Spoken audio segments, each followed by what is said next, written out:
Assalamualaikum warahmatullahi wabarakatuh. Sebelumnya, izin memperkenalkan diri, saya Danisa Herianti dengan NIM 3211818139 bersama teman saya Nurul Fatia Maulidia dengan NIM 3211818120.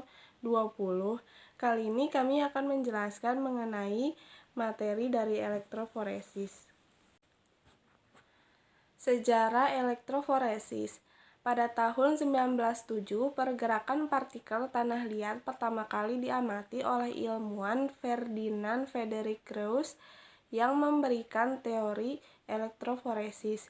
Pada tahun 1934 sampai 1937, kemudian alat dikembangkan dikenal sebagai alat Tiselius, dinamai ilmuwan Tiselius untuk analisis campuran koloid. Pada tahun 1940 sampai 1950, teknik elektroforesis zona kemudian diperkenalkan, di mana kertas saring, tabung kapiler digunakan sebagai matriks pembawa untuk pergerakan molekul.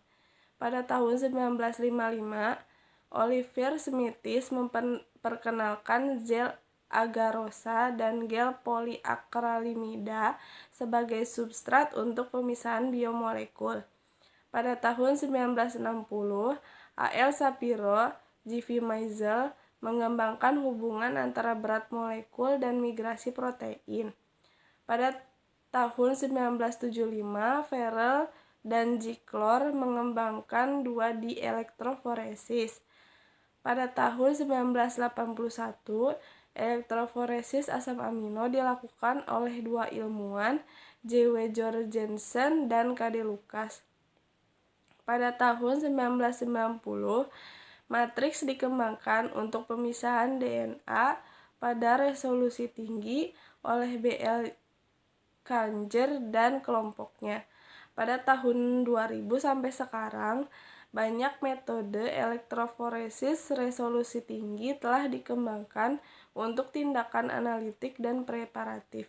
Pengertian elektroforesis. Elektroforesis adalah teknik pemisahan suatu partikel, spesies, ion koloid berdasarkan kemampuan berpindah melalui medium konduktif.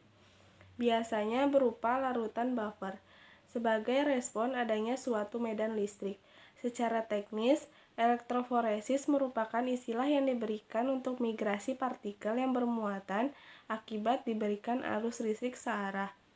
Umumnya, teknik dari elektroforesis digunakan untuk menentukan muatan dari suatu koloid. Teknik elektroforesis ditentukan oleh ciri molekuler ionik dan adanya muatan sebagai sifat fisik. Arah dan laju pergerakan tergantung pada spot dan intensitas muatan ionik. Buffer elektroda digunakan untuk konduktor arus dengan menjadi jembatan konduksi di antara dua elektroda sehingga memungkinkan terjadinya aliran medan listrik. Prinsip kerja elektroforesis. Prinsip elektroforesis, jika suatu fase zat bermuatan diberi pada potensial, fase tersebut akan berpindah sepanjang medium yang kontinu ke arah katoda atau anoda sesuai dengan muatan partikel.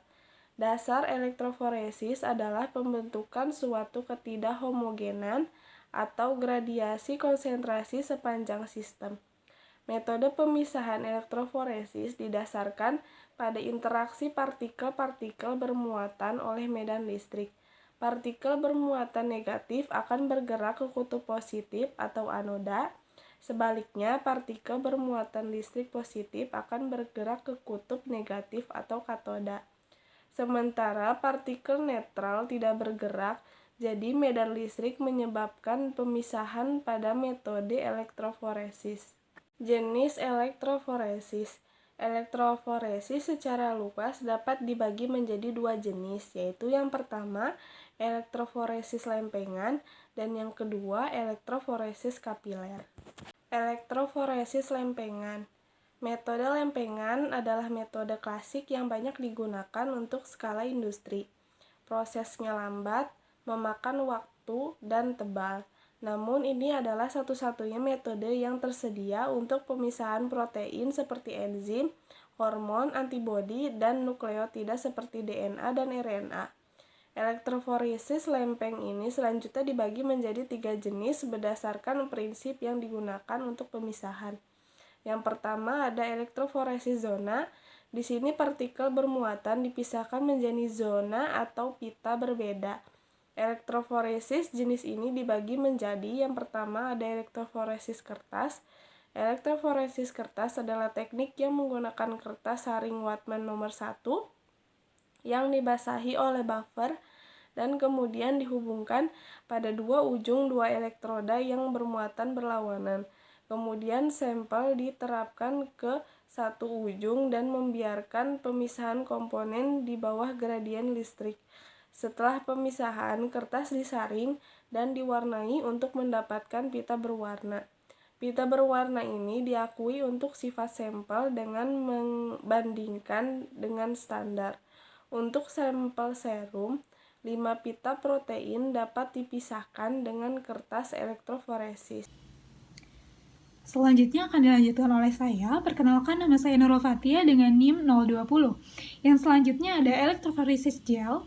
Elektroforesis gel sendiri adalah teknik yang serupa yang menggantikan kertas, gel yang terbuat dari agarosa atau SDS atau sodium dodecyl sulfat. Pemisahan ini lebih efisien daripada jenis kertas, karena laju berjalannya molekul lambat dan area pemisahannya lebih besar dengan ketebalan. Sampel yang diterapkan dan mengalami medan listrik yang dapat menyebabkan pemisahan molekul. Molekul-molekul ini membentuk pita dan dapat dikenali dengan pewarnaan dan membandingkan dengan pita sampel standar. Kemudian di bagian kanan ada sebuah gambar instrumen dari elektroforesis gel yang mempunyai bagian-bagian sebagai berikut. Yang pertama ada elektrolit atau buffernya, kemudian yang kedua ada media pendukungnya atau gel agarosa, kemudian yang ketiga ada sampel yang sudah dimasukkan ke dalam sumuran gel, kemudian yang keempat ada kutub katoda dan kutub anodanya, dan yang kelima ada sumber listriknya. Elektroforesis gel ini akan berjalan ketika suatu fase zat. Contohnya seperti DNA. DNA di sini memiliki muatan, kemudian diberi aliran listrik yang membuat fase tersebut akan berpindah ke arah katoda atau anoda, yang kemudian akan dipisahkan berdasarkan ukuran dan atau muatan. Kemudian yang kedua ada isoelektrofocusing. Di sini pH isoelektrik diatur pada fokus yang berbeda dan karenanya molekul dimobilisasikan ke titik isoelektriknya. Mereka tidak bergerak menuju elektroda tetapi tetap pada pH isoelektrik tertentu. Ini bahkan lebih efisien untuk memisahkan protein. Dan dari serum, 40 pita protein dapat dibentuk. Kemudian yang ketiga ada immunoelektroforesis. Immunoelektroforesis ini adalah metode dengan kombinasi prinsip-prinsip dari kedua elektroforesis dengan reaksi imun. Pertama, protein dipisahkan pada kertas elektroforesis, kemudian antibodi dibiarkan menyebar melalui kertas dan bereaksi dengan molekul protein terpisah dalam pita. Kemudian yang selanjutnya ada elektroforesis kapiler. Elektroforesis kapiler adalah metode elektroforesis canggih. Elektroforesis ini dikembangkan dengan maksud untuk meminimalkan waktu yang dibutuhkan untuk pemisahan dan analisis dalam elektroforesis lempengan. Elektroforesis kapiler ini membutuhkan sampel kecil dalam kisaran 0,1 sampai 10 mikroliter. Metode ini juga menghasilkan pemisahan dengan kecepatan tinggi dan resolusi tinggi. Selain itu, komponen yang terpisah yang keluar dari salah satu ujung kapiler segera dianalisis oleh detektor yang dipasang di ujung tabung. Kemudian, di bawah ini ada instrumentasi elektroforesis kapiler yang bagian-bagiannya yaitu memiliki yang pertama ada buffer atau elektrolit, kemudian ada kapiler, kemudian ada detektor, dan juga ada sumber arus listrik. Selanjutnya ada kelebihan dan kekurangan elektroforesis. Kelebihannya yaitu metode pemisahan elektroforesis cukup dengan peralatan sederhana. Digunakan untuk pemisahan suatu sampel molekul besar seperti protein, asam nukleat, asam amino, dan karbohidrat, dan dalam proses pengerjaan yang mudah dan sederhana. Kemudian kekurangannya yaitu memiliki keterbatasan dalam hal efisiensi yang rendah, waktu pemisahan yang relatif lama, dan berlaku untuk senyawa yang berwarna saja. Faktor penyebabnya biasanya karena kuat arus searah yang relatif rendah, kecepatan pemisahan tergantung pada penambahan tegangan listrik yang searah. Selain itu, tegangan listrik yang searah dapat menyebabkan noda hasil pemisahan menjadi tidak jelas, akibat kerusakan noda oleh panas yang dihasilkan tegangan listrik searah yang tinggi sehingga noda-noda hasil pemisahan elektroforesis menjadi tidak terlalu jelas memisah. Kemudian berikut adalah daftar pustaka yang kami pakai, dan untuk video pembelajaran sudah ada pada link Google Drive. Sekian presentasi dari kami, kurang lebihnya mohon maaf, dan terima kasih. Wassalamualaikum warahmatullahi wabarakatuh.